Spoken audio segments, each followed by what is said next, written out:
A Maze Runner nagy sikerű első része után nem volt kérdés, hogy jön egy második rész. Ma annak járunk utána, hogy miben és mennyire tér el a film a könyvtől. Ha érdekel, hogy mire jutottunk, akkor tartsatok velünk!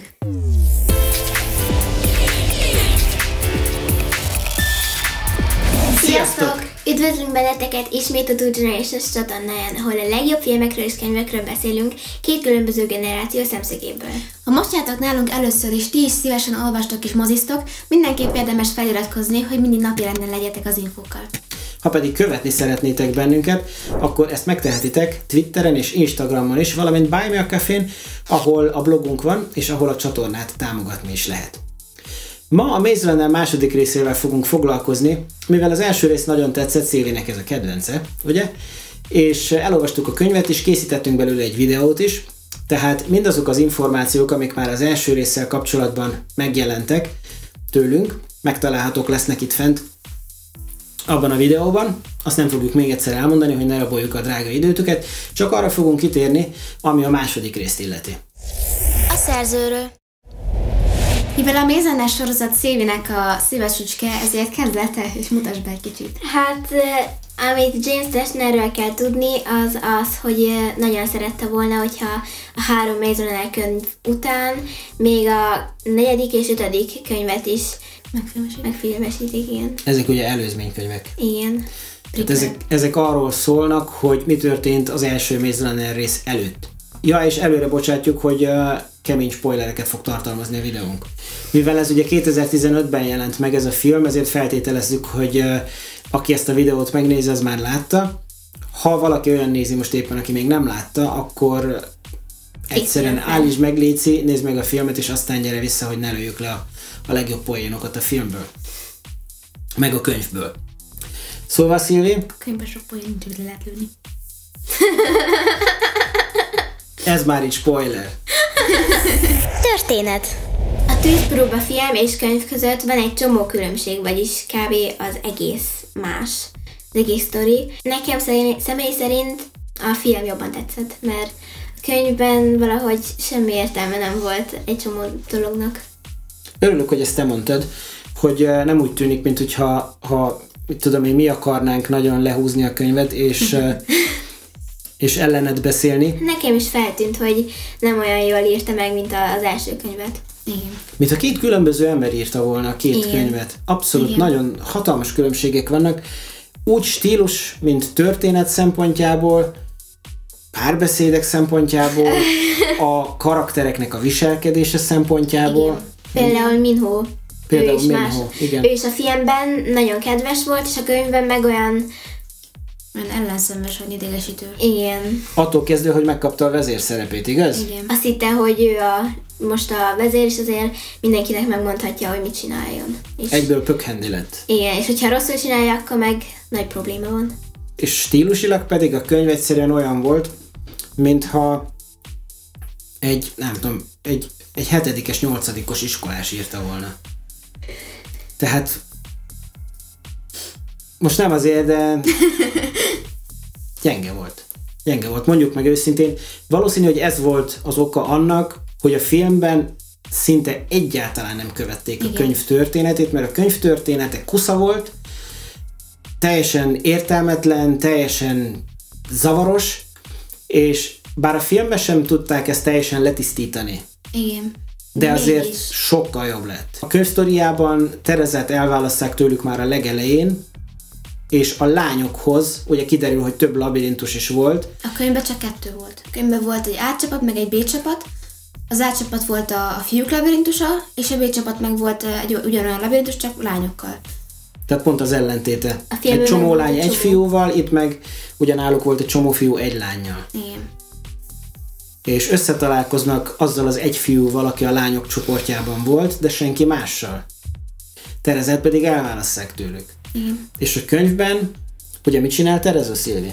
A könyvben eléggé gonosz volt Tomásszal, amikor összetalálkoztak, és azt meg csak azért, hogy vagyis megvédje, de nem értem, hogy védje meg, hogyha ilyen gonosz. És a filmben meg nem. A filmben valóban elárulta őket, ugye a vége felé. A könyvben Thomas árulta el, de aztán kiderül, hogy nem elárulta, hanem a veszett azt mondta neki, hogy ha nem tesz úgy, mintha elárulná, akkor meghal Thomas. Tehát az egész de nem tudjuk, hogy miért csinálta, hogy mi lett a következménye, hogy mi történt volna, hogyha nem csinálja meg. Tehát nem igazán kaptunk rá válaszokat, hogy most ez mi. Igen, ha nagyon kötekedni akarnánk, akkor elgondolkoznánk rajta, hogy az alaptörténet mennyire bizarr, mennyire szürreális, mennyire hiteltelen, mert ugye napkitörések támadják meg a Földet, elszabadul egy halálos vírus. Erre a Föld legnagyobb hatalmú orvoscsoportja, kutatócsoportja mit csinál? Megépít 2 hatalmas, őrületesen nagy útvesztőt. Tehát olyanokat, mint egy kisebb város megépíti, hogy azért, hogy belezárjon gyerekeket, akik állítólag immunisak a vírusra, és azokat ott halomra gyilkoltassa mindenféle mutáns szörnyekkel, amiket ők megcsináltak. Általában próbára teszi őket. Próbára tesz, igen. Tehát, de hogy miért, ezt nem és tudjuk. utána pedig, mikor innen kiszabadulnak, utána megint próbára teszi őket, ugye a könyvben elküldik őket. Igen, a könyvben kiküldik őket ebbe a sivatagba, vagy mi? Állítólag megfertőzik őket a vírussal, és el kell jussanak egy sivatagon keresztül a kimentési pontra. Igen. A filmben pedig ők szöknek el. Senki nem küldi őket a sivatagba, hanem ők szöknek el maguktól. Mert láttak valami nagyon furát. Igen, mert megtudták, hogy azok, akik őket kimentették, azok azt mondták a film elején, hogy ők nem a veszethez tartoznak, és aztán meg Thomas kideríti, hogy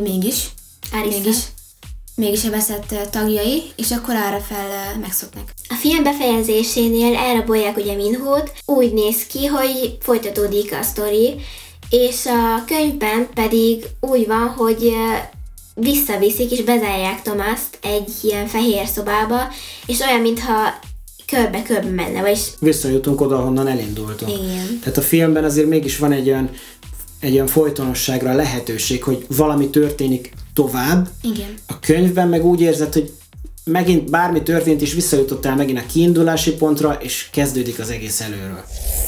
Szereplők. A Maze Runner első részéből már ismerhettünk jó néhány karaktert, ugye? Mint például... Kaya Scodelario, Dylan O'Brien, Thomas Brody Sangster, meg Ki-Hong Lee, és ezeken kívül még vannak egy csomó mások. Igen, akik most a második részben jöttek, mint például Kisúly. A Game of Thrones-ból.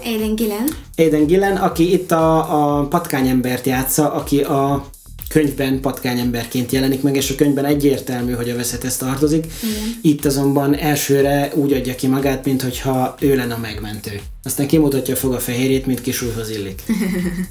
Igen, ez a csávó mindig ilyen szerepeket játszik szerintem. De jól is el neki szerintem. Aztán Rosa Salazar, ugye, aki Brendát játsza. Akit az Alita Battle Angel-ből ismerhetünk. Igen. Jó film. Vagy a Mandalorianból a főgonosz. Giancarlo Esposito, igen. Aki Jorgét alakítja, őt pedig jelölték amúgy a Mandalorian kapcsán a legjobb főgonosz díjra. Még nem dőlt el a szavazás, de jelölték rá. Annyira tetszett a kritikusoknak, hogy ő hogy alakította ott a főgonoszt. Itt pedig szintén nagyon jó játszik, ő nagyon jó színész amúgy. Igen. Beszéltünk az árnyvadászokról korábban. Catherine McNamara. És ott volt a fő árnyvadász csaj. Sonyát játszotta a Maze Runnerbe, az egyik lányt a B-csoportból. És a Trónok harcához kapcsolódva Natalie Emmanuel, aki Harrietet játszotta, ő a Trónok harcába játszotta Daenerysnek a barátnőit, hogy hívták már? Melisandre, azt hiszem. Akit a rabszolgaságból szabadított fel. Érdekességek. Egyik érdekesség, hogy az operatőr, aki hozzáteszem, hogy nagyon jó munkát végzett ebben is és a következő részben is, egy budapesti születésű magyar úriember volt, Pados Gyula. És el kell mondjam, hogy a kameramozgás a filmben végig nagyon dinamikus, nagyon profi. Nagyon jó, igen. Rengeteget hozzátett az egész filmnek a pörgősségéhez, az, hogy mennyire kreatívan mozog a kamera. Ezt a színészek is mondták sokszor, hogy nagyon meg voltak elégedve a kameramozgásokkal. Nagyon tetszett nekik, ahogy megcsinálták. Aztán másik érdekesség még az, hogy itt többen lesérültek. Ez sokkal megterhelőbb volt a fiataloknak, mint az első rész. Érdekes módon még többet is futottak benne. Tehát rengeteg ilyen kaszkadőri jelenetet maguk a színészek csinálták meg. Dylan O'Brien például mesélt az egyik interjúban, hogy az a rész, ahol szaladnak el a veszettől, mikor szaladnak azon abba a folyosóba, és átsúszik az ajtó alatt, ami éppen záródik lefele, azt ő csinálta meg, egy ilyen menő green screen volt, és az alatt csúszott át, és mondta, hogy ott nagyon tetszett neki, hogy a kamerát, ugye, ahogy vitték, az a kamera mozdulat nagyon tetszett neki. Nagyon pufi volt a kameramozgás, tényleg. Igen. A film így akció tekintetében szerintem sok helyen egyszerűen ilyen lélegzetelállító volt, ahogy mentek az akciójelenetek, és ne felejtjük el, hogy a díszletek is nagyon vagányak voltak. Mindenképp. Díszletek is nagyon jól néztek ki, tehát ez az egész posztapokaliptikus város, a dűnék, a homokkal félig belepett, szétbombázott épületek, nagyon jó meg voltak csinálva. Igen, mindenképp. A Maze Runner második részétől eléggé elpátoltak a rajongók a Maze Runner sorozattól, mert nagyon elment a sztoria. A könyvtől. A könyvtől, igen. Igen, valószínűleg nagyon sokan csalódtak benne, akik a könyvet szerették, mert egyáltalán nem követte a könyvnek a sztoriát, hanem teljesen más volt szinte az egész sztori. Tehát voltak itt-ott apró találkozások. Ha valaki a filmet látta először, és utána olvasta a könyvet, akkor nyilvánvalóvá vált, hogy miért. Tehát a film sokkal valahogy, nem tudom, logikusabb volt. Amellett, hogy maga a Maze Runner sorozat úgy, ahogy van, eléggé kerüli a logikát mindenben, de azért mégis a film sokkal logikusabb volt, mint a könyv. Tehát a könyv az valami agyrém volt nagyon sok helyen. Igen. Tehát a könyv első felében igazából csak annyi történt, hogy mentek, és mentek. És még többet mentek. Utána még egy kicsit. Igen, tehát valahogy nagyon fura volt az egész könyv. Aztán megálltak, és mentek még tovább. Van egy olyan érzésem, hogy Dashner gyorsan meg akarta lovagolni az első könyv sikerét, és összecsapott egy második könyvet, mert ez az egész könyv úgy néz ki, olyannak érződik, mint ami nem volt átgondolva, hanem csapong össze-vissza minden. Húzta. Igen. Az első rész volt a legsikeresebb, tehát ez $34 millió készült körülbelül, és 348 milliót hozott, tehát kb. 10-szeresét hozta a befektetett összegnek. A második rész 61 millióból készült, és 312 milliót hozott. A harmadik rész szintén 62 millióból, tehát szintén több mint $60 millió készült, viszont csak 109 milliót hozott.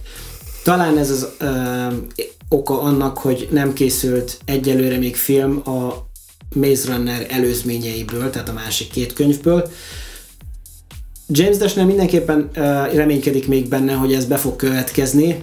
Wes Ball, a rendező, viszont azt mondta, hogy ő egy trilógiában gondolkodott, és ezt sikeresen be is fejezte. Szerintem ő remek munkát végzett, mint rendező. Igen. Mert tegyük hozzá, hogy az ilyen könyvekből, mint ugye a Maze Runner, vagy ahogy voltak az Árnyvadászok is, nem azért készítettek filmet, mert annyira jók voltak, hanem azért, mert annyira sok ember szerette őket. Igen. És bár muszáj volt belenyúlni és komolyan átdolgozni őket, hogy valamire való mozik legyenek belőlük. Ugye, mint az Árnyvadászban is nagyon átdolgozták. Igen, de azért fogtak hozzá, mert úgy látták, hogy van piaca. Tehát, hogy ezt meg fogják sokan nézni, vagyis lehet belőle pénzt csinálni. És volt még egy másik érdekesség, amit Szilvi vett észre. Az, hogy az első részben, vagy az első filmben, amikor bement Thomas az erdőbe, akkor ottan voltak sírok, és az egyiken rajta írta, hogy George, és ugye a második részben Brendannak az öccsének a neve, az is George volt. Igen, tehát kiderül, hogy azt is a Veszett vitte el, és aztán azt mondtad, hogy van egy másik teória is, hogy ki lehetett. Igen, utána néztem, és azt írták, hogy az is meg lehet, hogy Chuckot ugye átnevezték a Veszett, és lehet, hogy ő volt a bátyja. Öccse. Az öccse, igen. Könyv versus film. Lehet jobban járnánk, hogyha nem a különbségeket sorolnánk fel, hanem a hasonlóságokat. Mert nagyon sok van. Gyakorlatilag az elejétől a végéig egy teljesen más sztorit kaptunk. Itt ugye a könyv arról szól, hogy végig egy újabb próbát teljesítenek a Veszett megbízásából, meg vannak fertőzve a vírussal, és el kell jussanak a kimentési ponthoz, hogy bekaphassák majd az ellenszert, hogy megkaphassák az ellenszert. Hát lehet, hogy egy tabletta az ellenszer, és akkor bekapják. Kapjátok be. De ez a lényeg. Ugye a filmben meg az van, hogy menekülnek, és az egész történeten át ők a saját útjukat járják, menekülnek. A könyvben meg egy rájuk kényszerített utat járnak. Igen.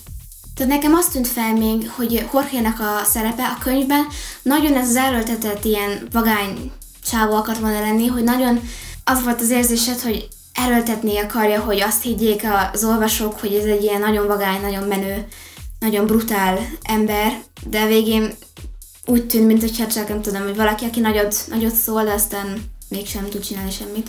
Akinek csak a szája jár. Amúgy nagyon idegesítő volt ez a folyamatos bökött, budjant, meg plotty, tehát ezek a nagyon idióta szlengek, amiket lépten-nyomon használtak, ez borzalmasan idegesítő volt. Tegyük hozzá, hogy a könyvben mindenki kivétel nélkül úgy viselkedett, mint egy 5-es iskolás. Igen. Nagyon-nagyon vagánykodni. Én pont 5-es iskolás vagyok. Oké, akkor mint egy 5-es iskolás fiú, ugye? Köszi. Mint egy 5-es iskolás fiú, aki nagyon vagánycsávó akar lenni, és nagyon menő akar lenni, de igazából még csak gyerek. Igen. Na, és ez a felnőttekre is sajnos igaz volt. Igen. Tehát Jorge is nagyon hiteltelen volt. Igen, ezért nagyon örültem, mikor láttam, hogy ez a csávó játsza Jorgét, mert ő egy tényleg jó színész, és tényleg ki tudta belőle hozni azt, hogy szimpatikus legyen a karakter. Adott neki karaktert. Igen. Nagyon vicces volt, amikor ott voltak és harcoltak a veszett ellen, és akkor ő meg bejött a kocsival. Igen. És akkor elkezdte lőni őket. Jó volt a karakter, abszolút szerethető volt a karakter, az elejétől kezdve szimpatikus volt. Tehát ő megadta neki pont azt, ami hiányzott a könyvből. És ez nem csak rá egyedül igaz, hanem úgy igazából az egész. Tehát nézd meg Thomást például, amikor Winstont ott kellett hagyni, hogy főbelője magát. Igen. Csak ránézel az arcára Dylan O'Briennek, és elárulja az összes olyan érzést, amit Dashnernek nem sikerült az egész könyvbe beleírnia. Igen. Meg akkor is, amikor csak meghalt, akkor is. Igen. Igen, tehát itt a jó színészek nagyon sokat hozzátettek, hogy egy átlagon aluli könyvből sikerült azért egy jó mozit összehozni. Igen.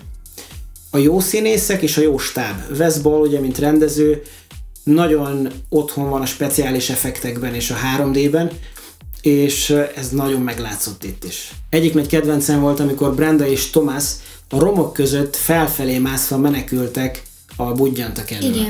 Igen.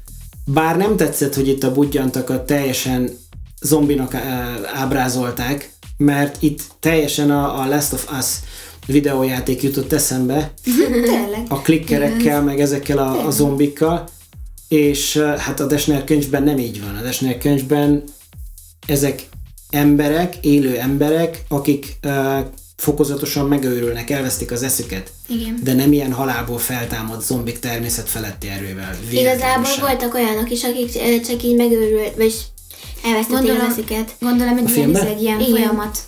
Például a 3. részben. Véleményünk. De szerintem a könyv az egy ilyen alacsony átlagos.